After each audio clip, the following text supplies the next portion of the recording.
അവിടെ ഇവിടെയൊക്കെ കിടക്കുക, റോഡില് കിടക്കുക, മഴയത്ത് നനഞ്ഞ് അങ്ങനെയൊക്കെ കിടന്ന് ഞാൻ ഈ അണ്ണന്മാരെ സഹായത്തിനിപ്പോ പള്ളിയില് ഇങ്ങനെ എല്ലാ സ്ഥലവും ഞാൻ എല്ലാം കഴിഞ്ഞ് കിടന്ന് ഉറങ്ങാൻ സമാധാനമില്ല, ഉറങ്ങാൻ സ്ഥലമില്ല. പ്രിയപ്പെട്ട പ്രേക്ഷകരെ, ഈ വീഡിയോ നിങ്ങൾ മാക്സിമം ഒന്ന് ഷെയർ ചെയ്യണം. 3 ആൺമക്കളുള്ള ഒരു അമ്മയാണ് ദേ ഈ കാണുന്നത്. ഇന്ന് ഈ അമ്മ അനാഥാലയത്തിലേക്ക് പോവുകയാണ്. കൊല്ലം മങ്ങാട് സ്വദേശിനിയായ കൃഷ്ണമ്മ എന്ന അമ്മ. ഈ അമ്മയ്ക്ക് 3 ആൺമക്കളുണ്ട്. അവർ 3 പേരും വിവാഹിതരാണ്.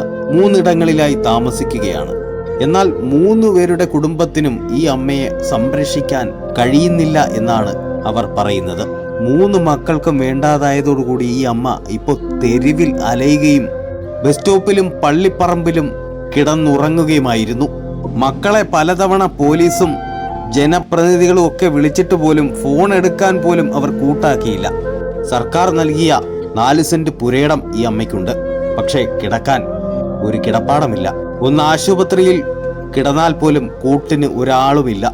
വിശപ്പും ദാഹവും സഹിക്കാൻ പറ്റാതെ വന്നപ്പോൾ ആ അമ്മ വാർഡ് കൗൺസിലറായ അജീന പ്രശാന്ത് എന്ന കൗൺസിലറുടെ അടുത്തെത്തി. ആ കൗൺസിലറും പൊതുപ്രവർത്തകനായ സാബുവും റിട്ടയർഡ് SI കൂടിയായ ശ്യാമാലയനും കൂടി ഈ അമ്മയെ കിളിയല്ലൂർ പോലീസ് സ്റ്റേഷനിൽ എത്തിച്ചു.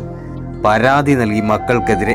മക്കളെ പോലീസ് ബന്ധപ്പെട്ടിട്ട് പോലും ഫോൺ എടുക്കാൻ പോലും കൂട്ടാക്കാത്ത മക്കൾ. ഒടുവിൽ ആദ്യം ഈ അമ്മയെ സേഫായിട്ട് ഒരു സ്ഥലത്തെത്തിക്കണമെന്നായിരുന്നു അവിടുത്തെ ഇൻസ്പെക്ടർ നിർദ്ദേശിച്ചത്.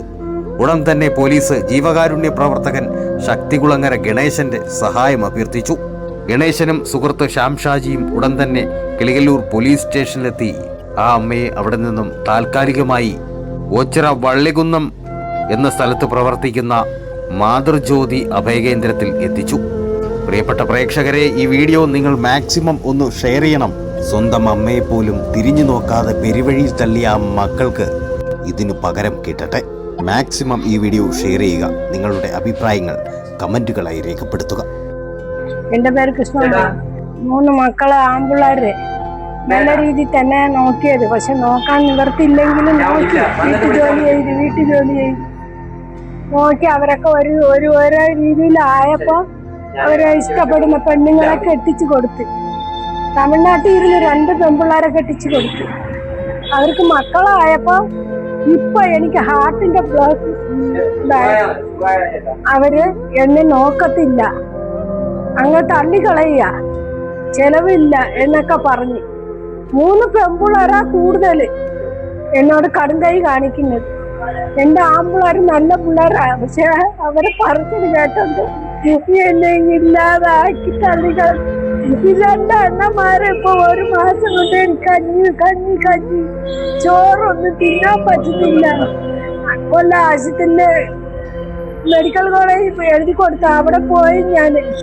അവർക്കാണെങ്കിൽ പൈസ ചെലവുണ്ട് ഇച്ചിരി എന്നൊക്കെ പറഞ്ഞ് വിട്ട് ആള് വേണം കൂടെ വന്ന് കടത്തിണ്ണയില് ബസ് സ്റ്റാൻഡിൽ അവിടെ ഇവിടെയൊക്കെ കിടക്കുക, റോഡില് കിടക്കുക, മഴയത്ത് നനഞ്ഞ് അങ്ങനെയൊക്കെ കിടന്ന് ഞാൻ ഈ അണ്ണന്മാരെ സഹായത്തിനിപ്പോ മക്കള് അടുപ്പിക്കുന്നില്ല, മക്കള് തള്ളിക്കളയ. 3 ആൺപിള്ളേര് അവർക്ക് മക്കളും ഉണ്ട്.